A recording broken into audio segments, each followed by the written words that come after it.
দক্ষিণ আয়োজিত আজকের এই সংক্ষিপ্ত সমাবেশের সম্মানিত সভাপতি, মঞ্চে বসা বাংলাদেশ জামায়াতে ইসলামের সম্মানিত নায়েবে আমির, সাবেক এমপি জনাব অধ্যাপক মুজিবুর রহমান, ঢাকা মহানগরীর সম্মানিত আমির এবং কেন্দ্রীয় নির্বাহী পরিষদের অন্যতম সদস্য জনাব মোহাম্মদ সলিমুদ্দিন, অন্যান্য এলাকার মুরব্বিয়ানে কারাম, ছাত্র, তরুণ এবং যুবক বন্ধুগণ, এই মাইকের আওয়াজ যে সমস্ত মা বোনদের কাছে বা অন্যদের কাছে যাচ্ছে, তাদের সকলের প্রতি আমি শুভেচ্ছা জানিয়ে আমার বক্তব্য আমি শুরু করতে যাচ্ছি।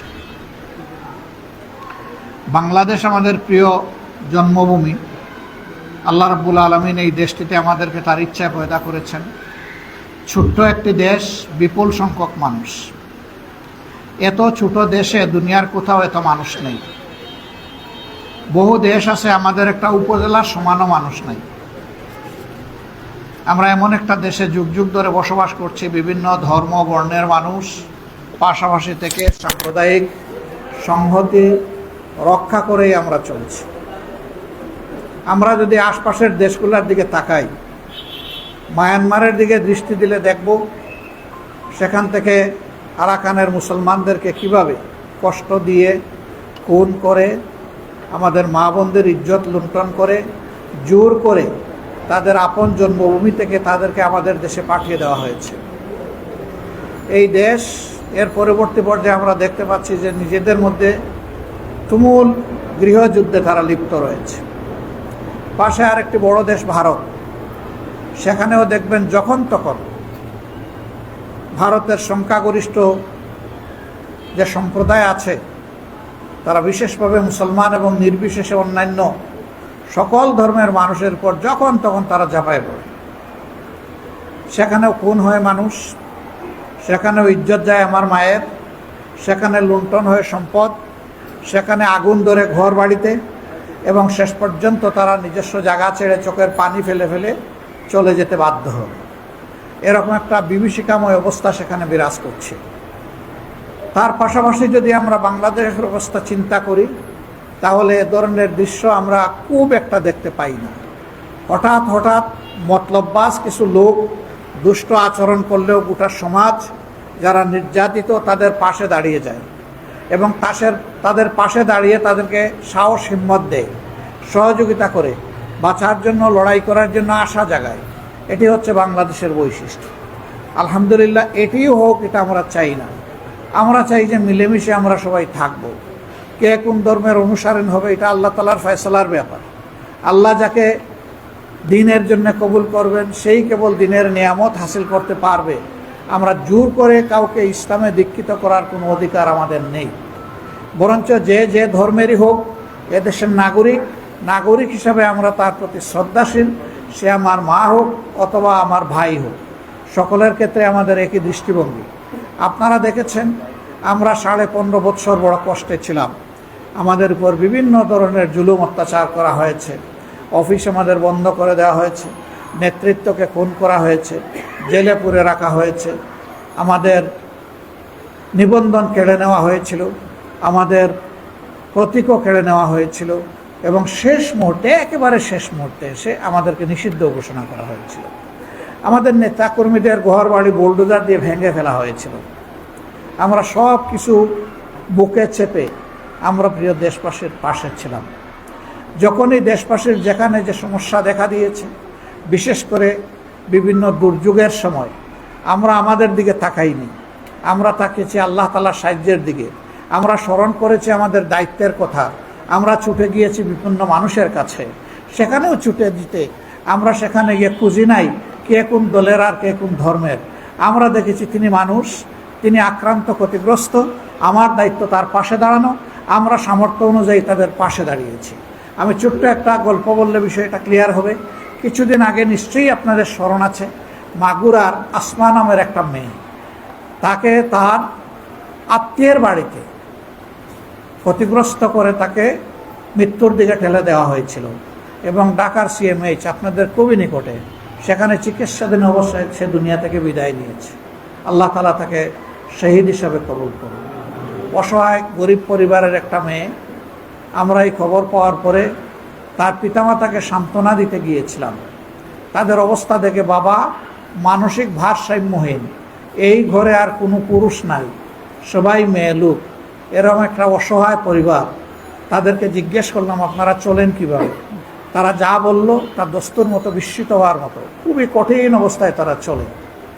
আলহামদুলিল্লাহ, এই মানুষগুলা যাতে সম্মানের সাথে বসবাস করতে পারে, আল্লাহর পর ভরসা করে জামাতে ইসলামী এই পরিবারের দায়িত্ব নিয়েছে এবং ইতিমধ্যে তাদের পুনর্বাসনের পদক্ষেপ গ্রহণ করেছে। এটা আরও সামনে আগাবে ইনশাআল্লাহ। আমরা চাই তারাও সম্মানের সাথে এই সমাজে বসবাস করুক। তাদের একটি মেয়ে সম্মান হারিয়ে দুনিয়া থেকে নির্মমভাবে মাসুম মেয়েটি বিদায় নিয়েছে। এই পরিবার যেন সেই কষ্টটা কিছুটা হলে এই চিন্তা করে ভাবতে পারে বা ওই কষ্ট ভুলে যেতে পারে যে না, মানুষ মানুষের পাশে দাঁড়ায়। আমরা মাগুরা থেকে ফিরছি, আধা রাস্তায় আসার পরে শুনলাম যে একই ধরনের আরেকটা করুণ ঘটনা ঘটেছে বরগুনায়, বরগুনার সদরে। হিন্দু পরিবারের একটা মেয়ে, বয়স 10.5 বছর, এই মেয়েটার প্রায় সমান কাছাকাছি। সেই মেয়েটাকে তার ইজ্জত নষ্ট করা হয়েছে। তারই পাড়ার, তারই ধর্মের, তাদের বাসায় উচ্চবর্ণের কিছু লম্পট তাকে ক্ষতিগ্রস্ত করেছে। বাবা এর প্রতিকার চেয়ে থানায় মামলা দিয়েছে। কেন অভিজাতদের বিরুদ্ধে মামলা দিল? এই অপরাধে তার বাবাকে দিনের বেলা কুপিয়ে ওই লম্পটরা খুন করে ফেলেছে। এটাও খুব খারাপ লাগলো।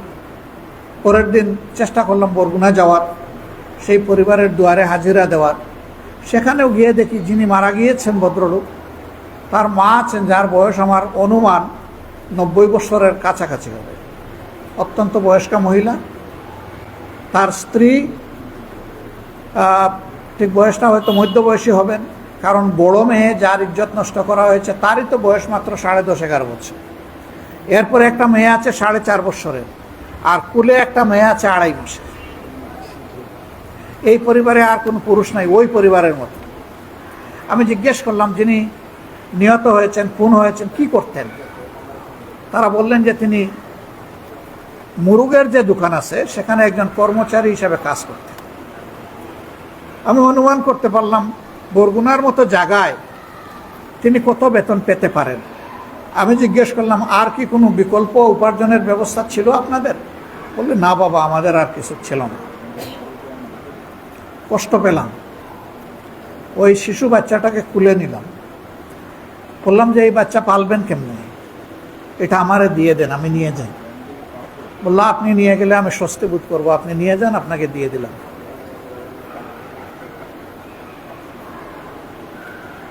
বলছে বাকি 2 বাচ্চা আমার স্বামীর মা, আমার শাশুড়ি, আমি, আমাদের জন্য আশীর্বাদ করবেন।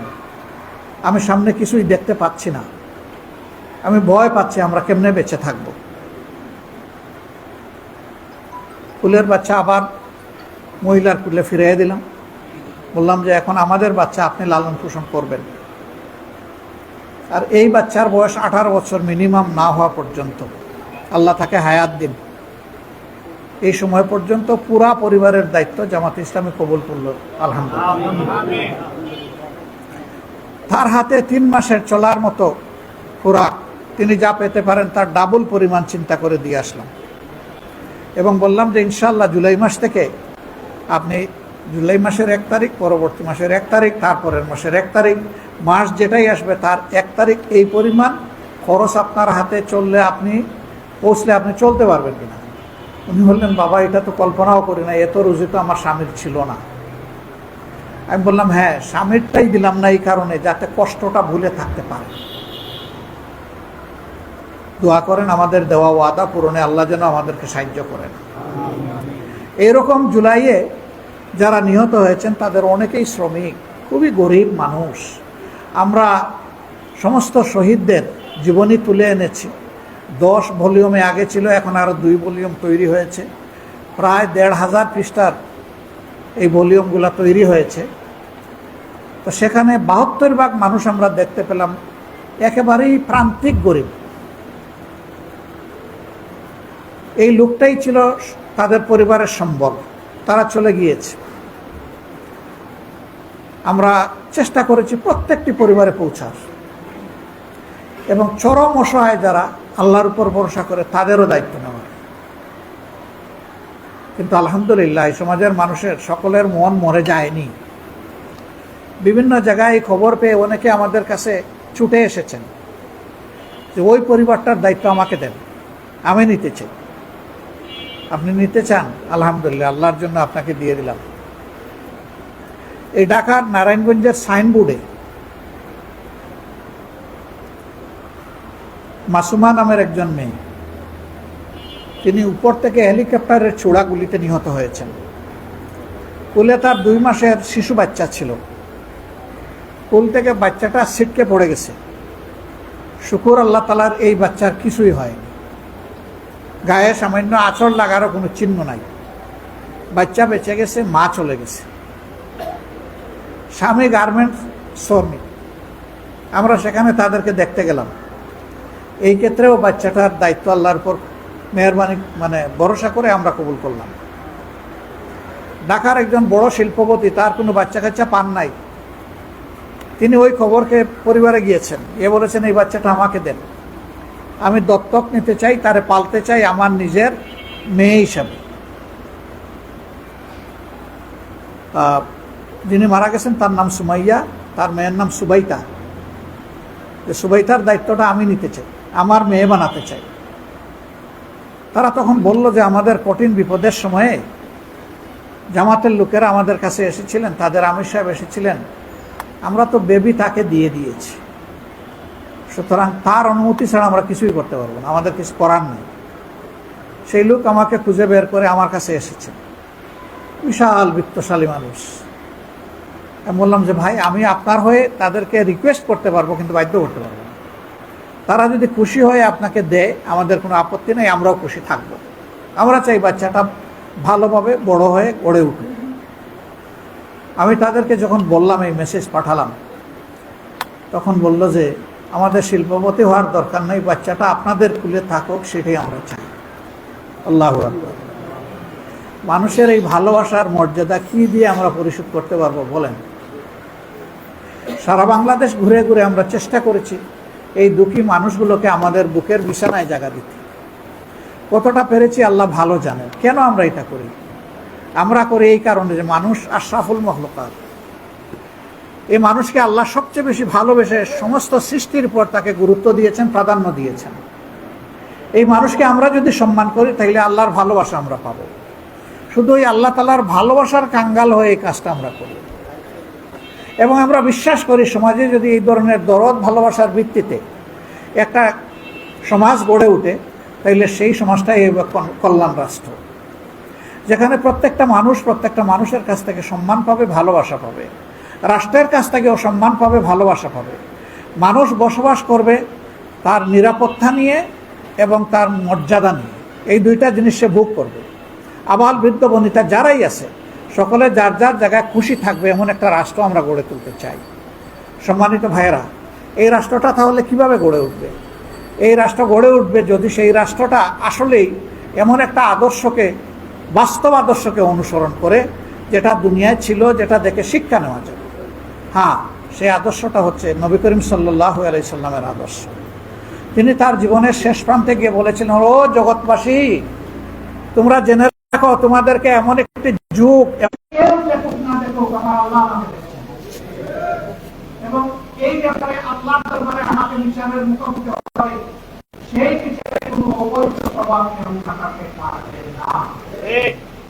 তার বিচার সম্পূর্ণ বাস্তব, সত্যনিষ্ঠ, নিরপেক্ষ।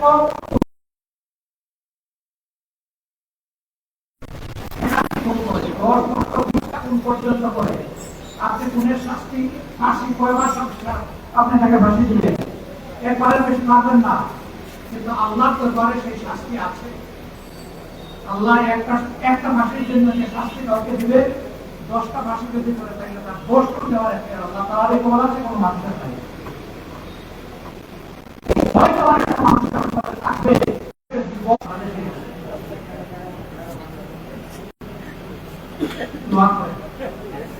এমন একটা শাসন যেন আল্লাহ তাআলা আমাদের হাতে রেখেছেন।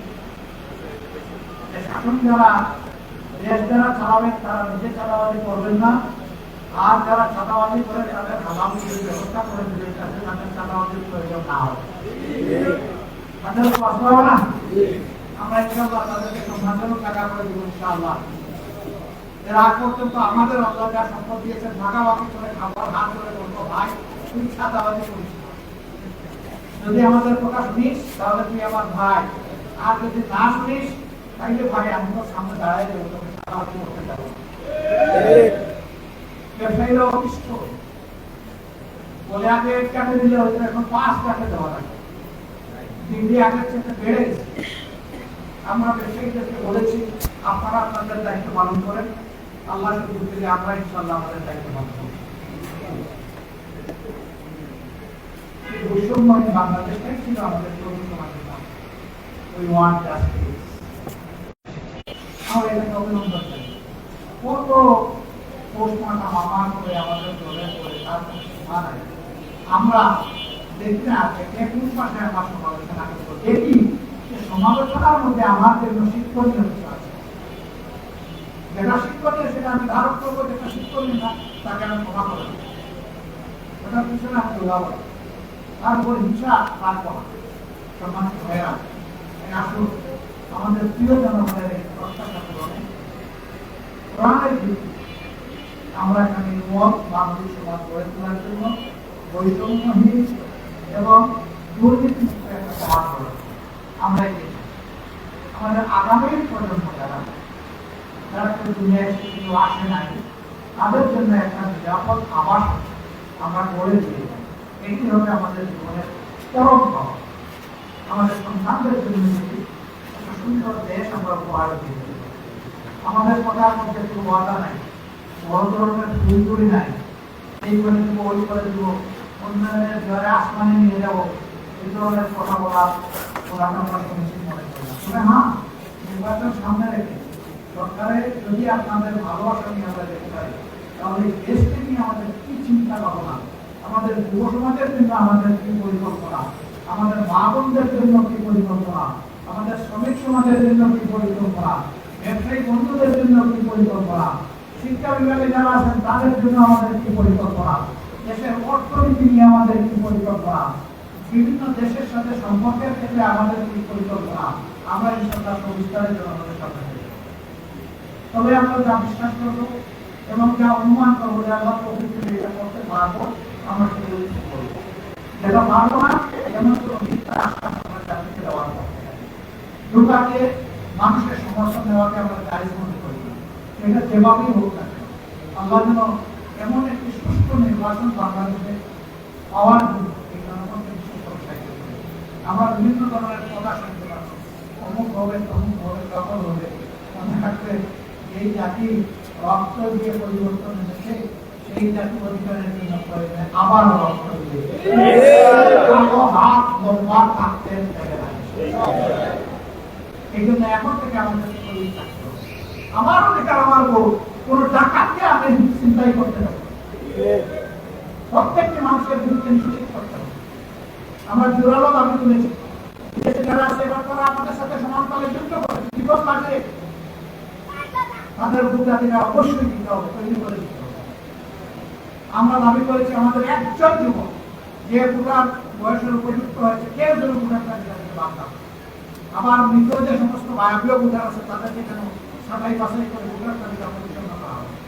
ওদের বিভিন্ন পর্যায়ে যারা সংযুক্ত থাকবেন তাদেরকে মনে রাখতে হবে তারা রাষ্ট্রের কর্মচারী, তাদের উপর জনগণের আমানত, সেই আমানত রক্ষা করার তাদের দায়িত্ব, কারো প্রতি অনুরাগ কিংবা বিরাট সম্পূর্ণ ধরনের ভাড়া, কারণ পক্ষ নিতেন বিপক্ষ আমরা এলাকা। সবাইকে ধন্যবাদ। আসসালামু আলাইকুম।